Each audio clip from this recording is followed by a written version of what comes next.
Em sembla que dormiré i tot. T'agrada una amiga meva de Sant Assenyades? Sí, ja te n'he parlat. El seu fill va a l'escola amb el nostre. Ha fet Belles Arts. Ah, sí? És arriscada, s'ha posat a treballar pel seu compte, ho fa des de casa i això li permet cuidar-se dels nens.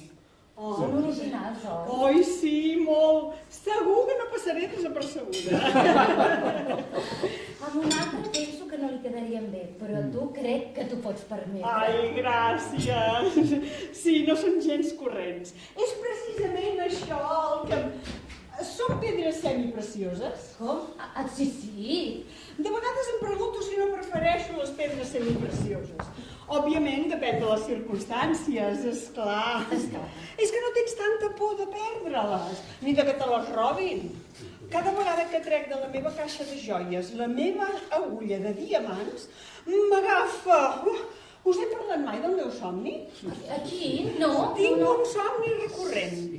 Somio que vaig a buscar la meva agulla de diamants i no la trobo, l'he perdut i no m'atreveixo a dir-li al Robert. Abans em passava sempre quan m'havia de venir la regla.